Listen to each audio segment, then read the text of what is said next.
Okay, I'm going to try and keep it brief for once. You think I can do that? Okay, let's get started.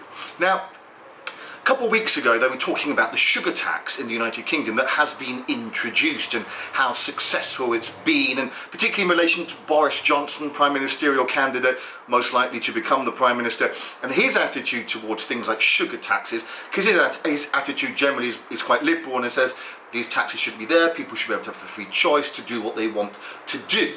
But the fact is, the reason the sugar tax was introduced was in order to tackle the obesity epidemic in the United Kingdom.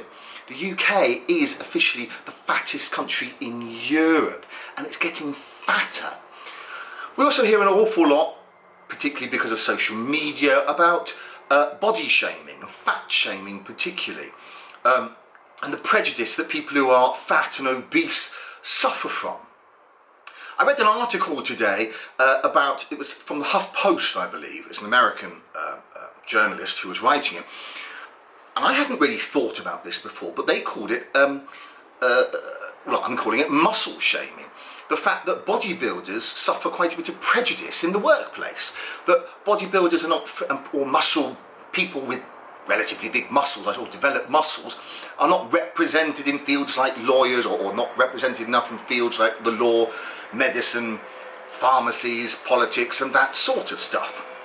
Well, it might be for many reasons, but I don't really want to delve into that. I do want to talk more about muscle shaming, however, because we've got this concept of fat shaming, and it's seen nowadays that you shouldn't do it, because people are fat, yes, but being horrible to them, calling them names, is first of all childish, is bullyish, but also it doesn't help them.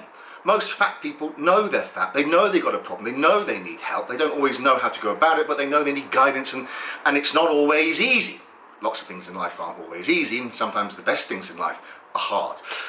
But we don't deem that acceptable. But you know what, the number of times I have people that come up to me and say, oh, your muscles are too big, oh, I don't find that attractive, oh, you need to stop doing that, you're getting too big nowadays, or oh, your veins, that's really ugly, oh, I don't like that. If I went up to a fat person and said, oh, you're getting too fat now, oh, you're really fat, I don't like how fat you are, oh, your body's really unattractive, would that be allowed? Would that be acceptable?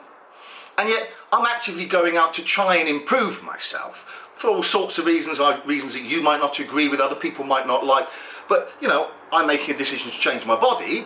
But equally, most people who are bodybuilders, who are into fitness, or not most, but a lot of them, come from backgrounds where they had issues with their bodies. They were either fat, or in my case, I was very skinny. So do you really think that still shaming them, even though they're proactively trying to improve their bodies, is going to help? Have a think about it. I'm keeping it short. I'm just raising it as a question, as a thought, and as something I hadn't even considered, and maybe not you. Comments, ideas, suggestions below. I'll be with you again soon.